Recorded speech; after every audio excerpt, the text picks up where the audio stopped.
Hello, everybody. Welcome back to the Creatures Comedy Podcast. This is the third podcast in a day, but different shirt. You can't tell. We've got the amazing not John McLean, Jack McLean. Yeah, No. what you want me to validate you getting your own guest name wrong? No, Yeah. I know it. No, we discussed this before. It's because Yes. there's certain names in my head that like Jack and Jake mix up all the time. And Well, Jack is short for John, which makes no sense. Jack is short for John? Yeah. It's the same amount of letters. I know. But it depends if you're, yeah, arguably more if you don't have the age. But yeah, no, it is short. That's where Jack comes from. Jonathan. Stop it. I know, there you go. Oh, I guess Jonathan. Yeah. Yeah. But John, Jack, yeah. Yeah, I know. There's ways to like shorten names in like fun, cute ways, but like I don't know. Evan's not short for nothing. Evan like Evian. Evian. The weirdest one I've gotten was EVD. EVD. Yeah. Because your surname. Yeah, Yes. which is D. Yeah. Yeah. I got E. People called me E because in Entourage there was a character named E. I don't know what Entourage is. You've never watched Entourage? What's Vinny Entourage? Chase? No. Entourage is a television show about like Hollywood and like this actor, like it's all made believe, but it's like it's essentially like Gossip Girl or like Gilmore Girls, but for bros. Oh, okay, you've lost me. Yeah. No, I'm a bit Farage when it comes to TV. I'm very British when it comes to TV, and I don't really deal with anything else. Really? Yeah, I'm pretty that. Oh, then let's have some conversations because I do not watch any British stuff at all. No. Okay, some stuff. Luther. Yeah. Slow Horses.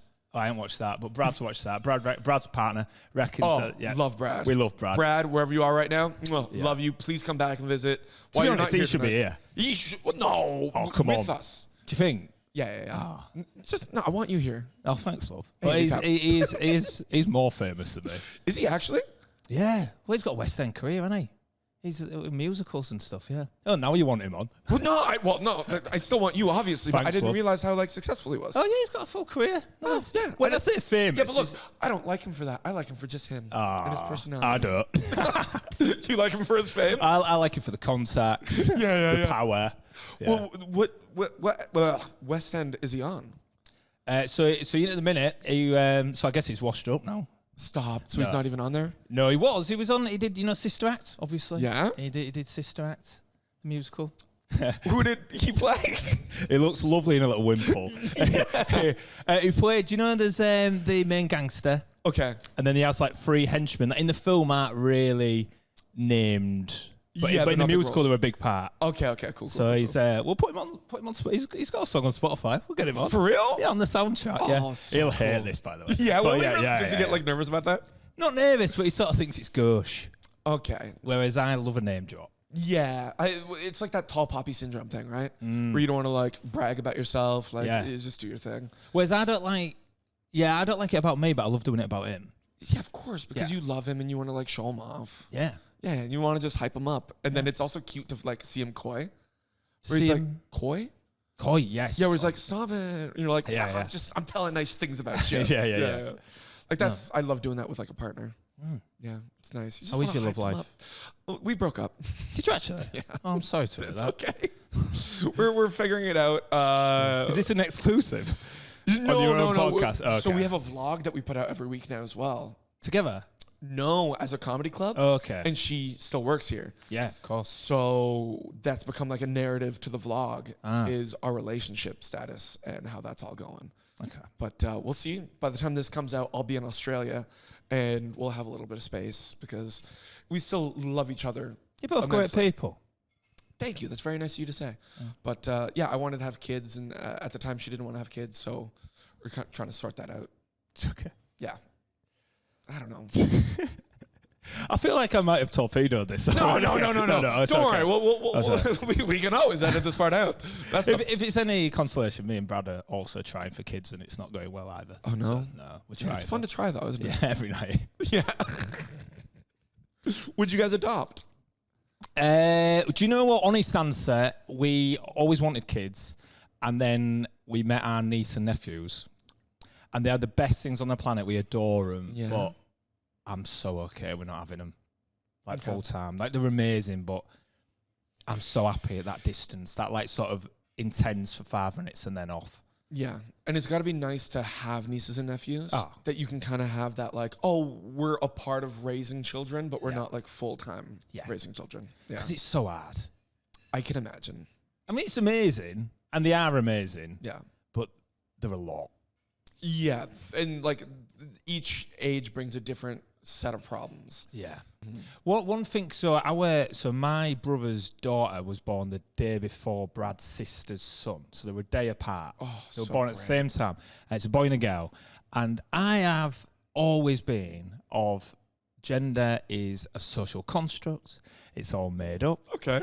It's absolutely nonsense. And I think for most of it, it is actually just repressive and a waste of time.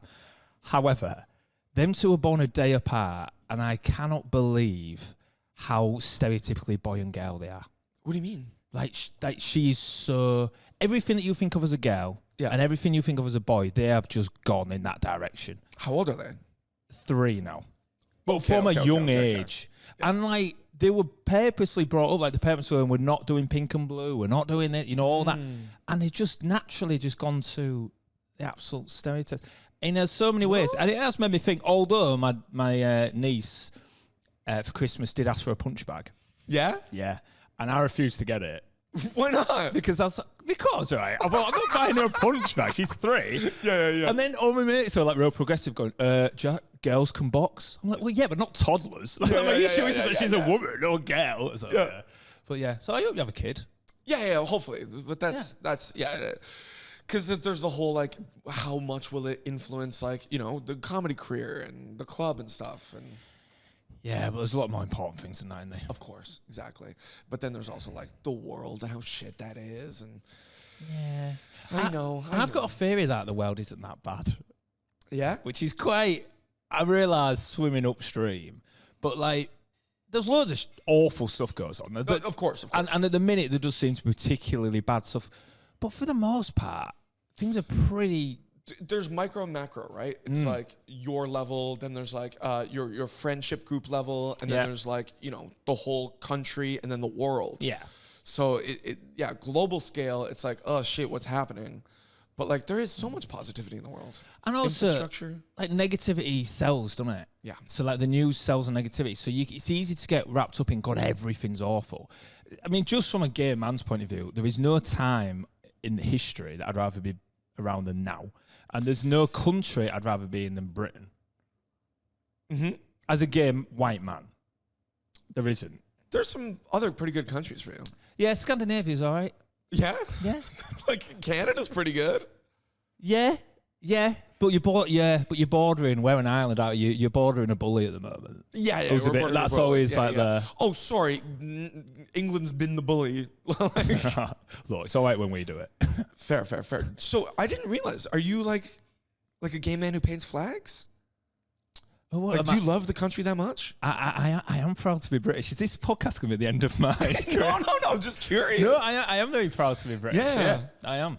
It's not... I wanted to do my first show. I'm doing my first show at the minute. I'm writing it. But the original plan was to do it about Englishness. Yeah. And why are we allowing right-wing thugs to take our flag and they own it? Why can't we be proud of England and accept bad stuff's happened? Yeah. In the same way that Scotland... Like England, like...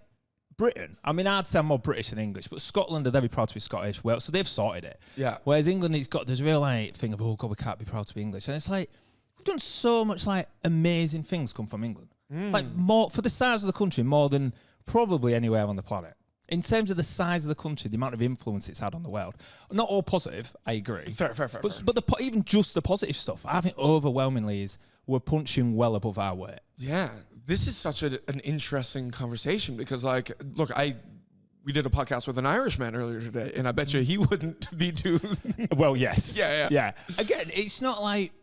I think you can say England's... I don't think that just because bad things have happened, that's baby out with the bathwater, everything's bad.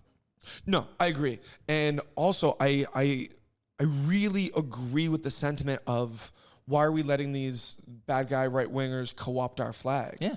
Whereas, like, the same thing's happening in Canada. Where, like, I've been so proud to be Canadian and to wave the flag around and all that. Like, the maple leaf is such, like, an important image in my head, in my nationalism. But now, like, we have these maple MAGAs. Oh dear. Which is the term that they call for like these right wingers who are like, make America great again, but from Canada. So they're co-opting the flag, being like, we want Canada what it used to be, in the same way America and England are doing it. Yeah.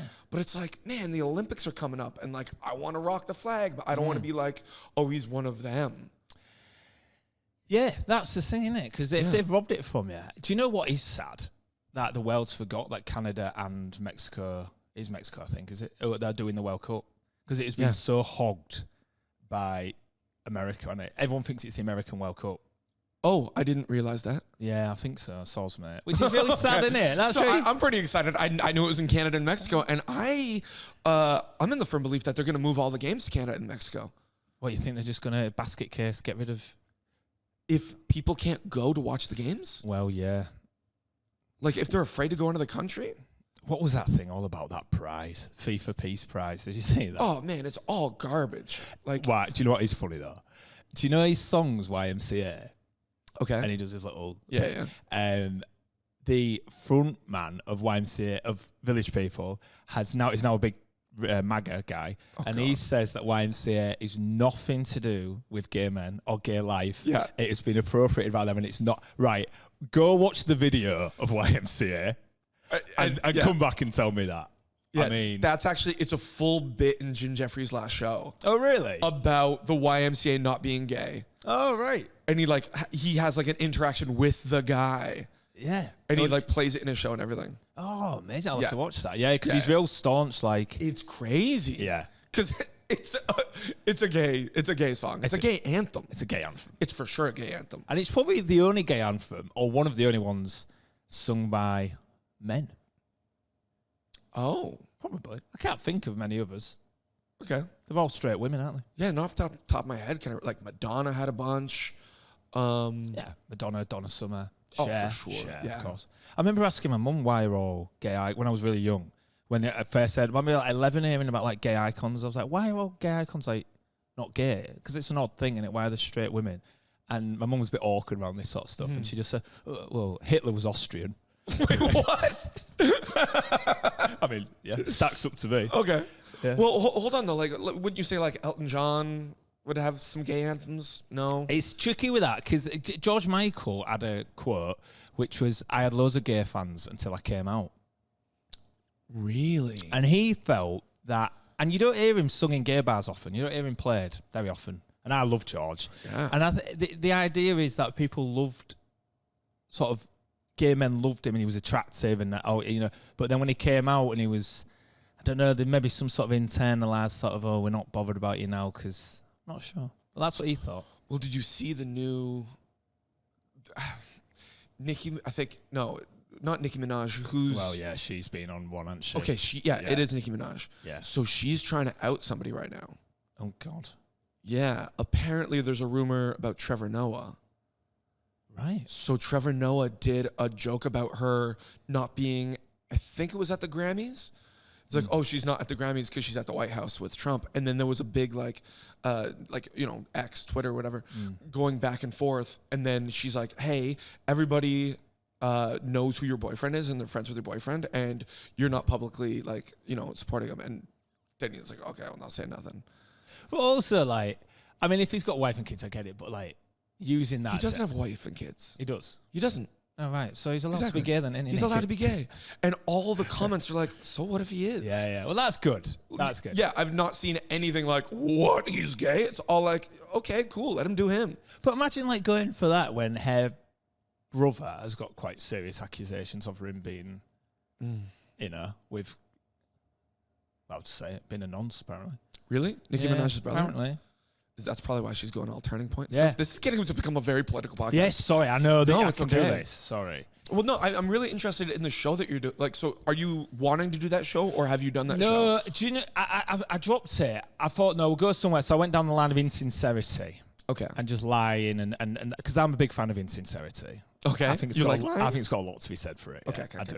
And I think it gets a bad rep. Mm-hmm. But so I went for that because I thought it was more because I don't want it to be political and I don't want it to divide. And I want people to just have fun. But it is something I care about, so I didn't go for it. And then just after I decided to drop it was all the roundabout nonsense. And I thought, oh, I'm glad. Because obviously the poster would have probably been St. George. St. George on a roundabout. And then you end up getting like, people will think something about me that I'm really not. And I think it's quite hard to change the narrative somewhere. Because my actual argument is that it should be for everyone. That's the whole point of a flag. It's that it's everyone who lives there. That's literally the only point of a flag, is it represents the people who live there. Not just certain section. Of course. And I think maybe like take another look at wanting to do that show. It would be hard to do, but I think it's a very important show to do. There's a lot of people who have that same emotion of like, hey, this is something that represents me, not those people who are co-opting it for their political agenda. Exactly, hijacking it. But do you want to be important? Do you want to be important? Well, in terms of like, do you want your show to be important? Wouldn't you rather it be funny? Yeah, but like, it depends, right? People have different like reasons why they do comedy. So one of the things I really liked doing when I went to Australia was I would joke constantly about like, you know, wanting to suck a dick as a straight guy and like the idea behind that, because gay marriage wasn't legalized there. So you're speaking these like ideas to people who are like, I don't know how I feel about this. And it's great to kind of play in that realm, to be like, hey, it's comedy. We can laugh and we can share each other's like inner thoughts. Cause like, hey, this is how I feel. I'm sure you've had these feelings, but you might not be willing to say it. And we're supposed to say these things that like everybody has on the inside. But I think that might be though, cause you're really comfortable with your sexuality. So you're really free and relaxed to say. But are you not comfortable with your patriotism?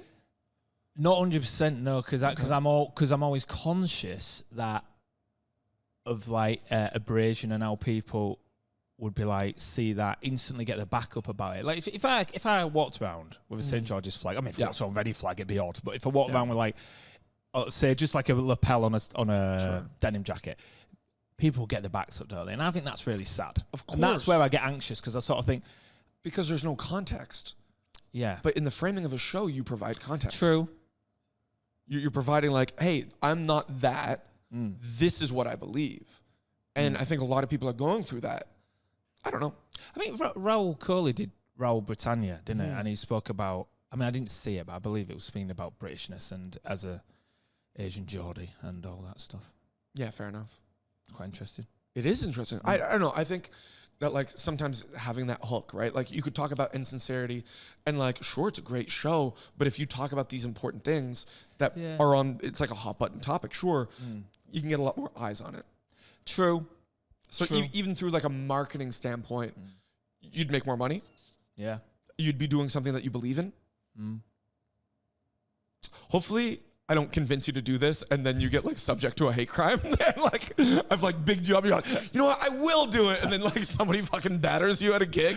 The dream would be to do it and GB News get in touch with me thinking, yeah, we like this guy. I'd love that. And then just go on and be like, no, you're the problem. You're the ones you're the people I'm moaning about. But how good is that? Because they're not patriots. They're not. Or patriots. I should get that word right, really. Yeah, I think it's patriots. I don't know. It depends on what country you're in. That's what I mean. I should get it right, really. But they're not at all. They couldn't care less. Yeah. That at all. They really don't care about Britain. And I know it's such a niche sort of thing, but if you really cared about Britain, you wouldn't litter. You just wouldn't at all. And it's like, because it's your country, your nature, your land, and all these things that they say. Well, why would you throw crap on it? What an interesting take. Do you find that like a lot of people litter? Well, I don't have any stats on this, but I reckon the same people will litter. No, I don't. Okay. I reckon the same people who go on Tommy Robinson matches would quite happily litter. Okay, yeah. And I have no footnotes for that in the bottom of this podcast. Yeah, there's no research notes, no. But fair. And I just think, well, that's like, you cannot pretend to be and then throw a bag of crisps that won't biodegrade in your own land. Do you know what I mean? No, I completely agree. And I think it's just, we've been socialized, not we, but like the people who are then going on Tommy Robinson podcasts or like listening to him going to the marches, they're told what the problem is instead of doing the thinking for themselves. Yeah. And they're co-opting those points. Whereas like the issues, the inequality in money, it's always been that. It's always been the rich siphoning all the cash to the top. And like that needs to be a thing that's talked about. Because I remember going to the protest, like we are the 99%, like the what Wall Street one? Occupy Wall Street. I remember like I went to all those in Toronto, and like sure, we got nothing accomplished other than putting in everybody's vernacular the idea of the 1%. That's what that accomplished. Everybody now knows the 1%. But even that's misleading because it's a fraction of the 1%. And the 1%, so the 1% are more further apart from each other, as in the top of the 1% and the bottom of the 1% are further apart from each other than the bottom of the 1% is to 100%. That's crazy. So do you see what I mean? So the 99 are closer together than the 1. Yeah. So even the 1%, I know it's obviously it's snappy and stuff, but it's actually misleading. It's like it's smaller than that. It's like even less people that are causing more problems. Which is so terrifying. Is this comedy? It is a comedy podcast. sorry, man. I just got into a lovely conversation with you about this kind of stuff. It was nice. We can go back to let's go back to comedy. How long have we done? 22 minutes. We're all good. It's good stuff. It's good stuff. You like it? I'm afraid talking about this stuff because we put this out and it's like if we talk negatively about Trump, we might not be allowed into America. Yeah. Well, I get scared generally mentioning names like Nicki Minaj or like. Well, that actually, without being a selfless plug, ties into my new project. Well, there we go. This is what we're talking about. You did it. Oh, constant professional. No worries.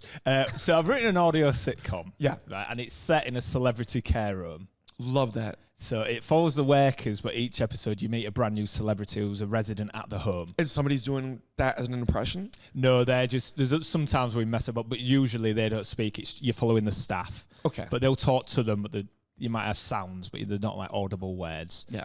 Although Brad does a good Liza Minnelli, so next season, if we do it serious, he might do it. So yeah, and the reason why I mention that is I am worried about libel. Because we don't use their full names. We just use like Elton. And then you kind of know who it is. Well, yeah. I mean. But I am a bit worried. Yeah, we have like Donatella. Yeah, okay. There's not many. But so I am worried about libel. Then part of me thinks, wouldn't that be the best thing that ever happened to my podcast if I got sued? Yeah. Wouldn't that be amazing? So it'd be awful. I mean, I think I'd struggle with it mentally, but like listeners' figures would go mad. Oh, there was the Shrek Burlesque that got sued and then just got so much publicity off of it. Did it get sued? Yeah. The one that was in Edinburgh, wasn't it? Yeah. Ah. So then they had to change it to Swamp-lesque and yeah. Yes. Yeah. I think Brad went to see it. I think he said it was good. Oh, yeah, it's great. It's good, yeah. If you want to see burlesque done in that way, yeah. Yeah. Which you've always wanted. Of course, ever since I was a child. You should bring the 3-year-old niece. But no, so you're doing this as a podcast? Yeah, so it's... wherever you listen to this, it'll be on. And yeah, it's on Spotify and all that, and it's a sitcom, but it's all audio. So, great. And it's gone out of fashion, this, because everyone keeps telling me, oh, that's odd. Have you doing like a new thing, like audio sitcoms? Are you like? And I'm like, no, this was a real thing. Yeah. But it's just completely gone. So like a lot of the British shows were started as radio shows. Well, because didn't Phil Ellis have one as well, right? Yeah. But they've gone out of fashion, which is odd because like audiobooks and podcasts have never been so popular. But like the sitcom or like written scripted comedy is sort of not really there, apart from BBC Radio. I think there is a missing kind of part, right? Like everybody's now into podcasts. I'm like, well, that's a place now to put shows. It's a great place to put a sitcom or something like that. Or stand-up shows like they used to do. My hero's Joan. Rivers? Of course. Yeah. And so good. Oh, if you like Joan, do you watch Hacks? Right. We've had this chat. And you said, have you watched Hacks? I went away. I watched it. I'm obsessed. Yes. Yeah. Okay. Amazing. Good. Favorite? Well, okay. Caught on camera. Slightly lied. I'm in about 3 episodes. Didn't think I'd get fact checked. Yeah, However, I'm quite bad for commitment. Yeah, fair. But I'll be in and out. I'll watch one a month. Then I'm sure we had this conversation. Marvelous Miss Maisel. Did you watch that? Brad loves it. Okay. I started it. Okay. And I'm not very good with drama. It's the writer of Gilmore Girls. Well, we love Gilmore Girls. I know. And it's All right, okay. It's sharp, punchy, and the design and the set is so beautiful. Should we cut this? Should we just go watch it in the... Yes. The All right, then. Yeah. Nice. We could just film us watching Marvelous Miss Maisel. Like Gogglebox, but without us talking. Look, I have watched that first episode probably 18 times. The amount of times I've played it for other people and watched it with them. Nice. Like, I love that show so much. Yeah. Like, especially like that switch where she was helping him with the stand-up. And then she wanted to do it herself. Man. But Joan Rivers... So good. She used to release they all did, didn't they, albums of the stand-up? Yeah. And it was like number one, maybe not number one, but like really big selling, like Eddie Murphy had a big selling one. Yeah. But that's gone, hasn't it? And you'd think... Just the audio albums for stand-up? Is that what you're saying? Yeah, like listening to Spotify of stand-up. That's sort of... Oh, that still happens. It's not as... I don't think it's as prominent as you... As in, I don't know Not as of big other as the people Netflix listening to special. it. Yeah. Yeah, I don't know why, like... Why it isn't as popular as... You know, if podcasts are popular... I know visual is obviously getting really popular now, but if people are happy with audio podcasts, I don't know why they won't be with stand-up. You know what? That's not a bad... it's not a bad, like, observation, because what we're doing right now with stand-up comedians is we'll put, like, our album on... you know, Netflix or YouTube and stuff like that, or on Spotify, but we're competing with music, right? Because it's listed as like songs. Whereas really, you can release a comedy album as a podcast. Yeah.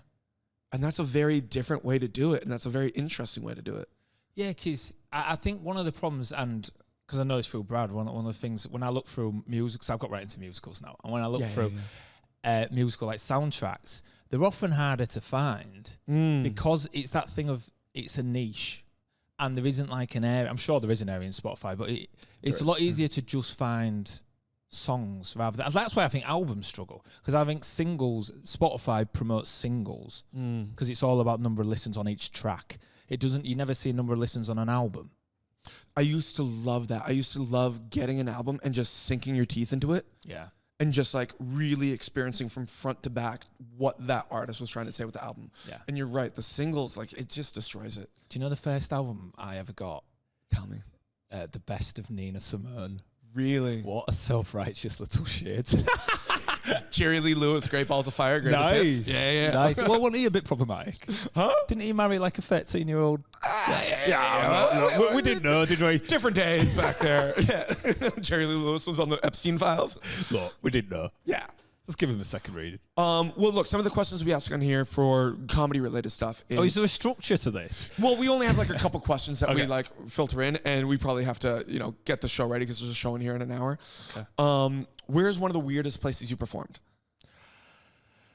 Weirdest places I've performed. As you think about that, we go weirdest place and then biggest show you've done, like the most amount of people. Oh, I'll start with that one. Okay. That's usually the easiest one. Yeah, so most amount of people were in the room. I was very lucky to do Hull Arena, which is... Amazing. Yeah, amazing. So where I'm How many from... seats is that? Oh, thousands. I'm not sure. Sick. That's yeah. so good. It was there was a few thousand in, I think, but it was Chris Ramsey and friends, and I was the token Hull boy for the whole show, and it was amazing. And like the lineup were Hearshaw and Chloe Petts and Flo and Joan and Chris Ramsey, and I was so like, it was. Do you know those things where you go, not in a modest way, because of why am I here? It's not like I want you to say, oh, could you go? It's, do you know when you genuinely look and you go, God, Hasham, this is mad. Like, do you know when you start? Be there. No, but do you know when you start going through ponds? I always think of it as pond. When you're a really small fish, aren't you? In every step, and then you end up getting a big fish in like the open mic or something. And then the next step, you're really like, oh my God, I feel like I'm so out of my depth. And then eventually you think, oh no, I'm actually all right. And then every time you do it, I remember first time doing Creatures. Okay. In the other room, which I adored, by the way. I know, I miss it. I mean, there's no doubt this is a better room. Yeah. In so many ways. But there was something so I love that they were on top here. It was quite aggressive in sort of, not aggressive, but like a bear pit sort of like, because I actually think, I don't think Creatures is an easy gig for a comic. I think, I think this Creatures or that both. Creatures? Really? I think it's fun, but I think I do think if you're not on it, I think you'll get found out. Okay. I don't think it's, I think they don't suffer fools here at all. I think if you were a chancer, they won't go here. You know, some nights you go and you go, God, it's really like lovely and easy and relaxed. And I think you've got to be on it. Yeah. And when it is, like last time I was here was one of my favourite gigs I've ever done. I loved it. I love that so much. But you have to attack. I don't think you can go. And I thought with the old room, it was a bit of a bear pit because they were on top of you on stage, weren't they? And like, well, you're like towering over them, but yeah, very but they were close. like on your left. They were right. And I love that. Yeah. Like just because sort of just like being right in on it rather than so distant. And I know I miss those shows because this stage is like twice as big, if not larger. But the one thing that's like the difference is we had the spotlights in the other room where everything was like pitch black. So it was really focused up on stage. And here it's way brighter and way more light, which hopefully we can, get some spotlights and change that a bit as an eventuality. But yeah. But it's certainly a better room. Oh, yeah. In so many ways, it was just something really charming. And twice as big, yeah. Yeah, there was something really I loved about it. But the reason why I mentioned it was when you talk about going through ponds, or I talked about it, I remember doing that, and you used to do the opener, and then the first of the middle, and then a break, didn't you? So I remember doing that, and I remember thinking, God, I'm going to get found out here. This is like absolutely like, I shouldn't be here. You know, those things. And then it going really well and just thinking, right, I've got through that. I've survived that. Yeah. And the next time I came, being more comfortable, and then thinking, actually, no, I deserve to be here. And then middling, and then doing it in here, middling, and it went really well. And I remember you saying, right, you're not middling again. You're going to open next time. And I've always opened since here. And it's just like, that's the best thing about comedy is like, everyone aims for like you're gonna make it, whatever that means. Like, what does making it mean? Like, it depends who you ask. But like the little ladders of steps where you go, oh God, I didn't do that before, and I've done it. It's so like rewarding. I tell you, it's like Pokemon. Yeah, you like going for the gyms. Yeah. Whereas with acting, with Brad, there's so much like reliance on other people to give you the opportunity. There is in comedy, but to say like, well, you audition and there's loads of like rejection, not because you're not good, just because you're not the one in that moment. Whereas with comedy, there is so much more like little wins you can get. Yeah, so many more abilities to prove yourself. And not. and fail. Yeah. But no, I agree, like especially compared to acting. And it's fun, especially if you take it to an international scale, right? Because you can travel the world and do this. Yeah. If all you need is a microphone, you don't even need a microphone. You just need people to listen to you. Yeah. So like I've done comedy now in like 10 different countries. And like that's cool. Yeah. Like last year I did comedy in Nairobi, Kenya. I remember, yeah. Terrifying because comedians are going up doing like setups in English and punchlines in Swahili. And I'm like, I have no idea what I'm going to do. Like, I can't connect to these people the way they are. Yeah, because your Swahili material is a bit hack. Yeah, exactly. But then, like, you go up, and, like, the first gig was so fun, and then you're like, oh, cool. It's all the same. Yeah, it's all good. Yeah. No, the biggest gig. Back to that was Hull Arena. And then weirdest gig, and then we got to wrap it up. Okay. That was biggest gig. I'm going to be a real self-indulgent bastard. I was on BBC on New Comedy Awards, so I don't know how many people viewed that. So I guess that's technically my biggest gig. And then the weirdest gig, I gigged in a canteen of a union. Okay. You know, like a work. What do they call them? Union. Like a working's man club. No, union like workers' rights. What do they call them? Unions? Yeah, but it was in a canteen, and it had proper canteen lights. Okay. And I remember getting heckled by a sonic screwdriver. You know, the Doctor Who. Yeah. Because I took the mick. It was a Labour thing, and I took the mick out of Labour because I thought you have to take the mick out of the people who were there. Yeah. So I took the mick out of Labour, and they didn't like it. And I am. Then who had a? One of the things was like. Yeah. It was like. Yeah. Who had that? Someone in the audience. Somebody in the audience just had a Doctor Who screwdriver? Yeah, I got it out because they didn't like that I took the mick out of that they had 3 by-elections, and they were talking about where Labour were, and then 3 by-elections were all straight white men, and I'm like, well, you can't fly the flag and then not stand by it. Fair. Pick a lane. I think I might have talked about it on the podcast before, but like the whole having somebody do something. I did a show in Toronto called like Basement, like it was like a house party show. So we like bought kegs. It was in the basement of an art gallery, and I thought it'd be fun to get a smoke machine and give everybody in the crowd laser pointers when you like paid for your ticket. So we gave everybody laser pointers, and it was like a fun little party thing. And then when I went up, I hit the smoke machine, and I get on stage, and before I even say anything, there's like 9 lasers pointing at my dick, and I'm trying to get the show going, and I'm like, can we please stop putting the lasers on my dick? And it was the most infuriating thing. Yeah, you've lost them, man. Yeah. I got everybody to stop. I actually started taking lasers away from people. And then it was one guy who still had his. And then I got everybody to throw their empty beer cans at him. It was bad. Anyway, would you like to plug anything? Your show? Yes. So Sunnier Climes, the celebrity care home, is wherever you get your podcasts. It's completely independent. I've got all the actors. We've got all the studio, recording studio. So we'd absolutely love it to grow organically and become a big thing. I'm really proud of it. And I think it's ace. Congrats. I can't wait Thank to listen you. to it. All right. Thanks, guys. Good night.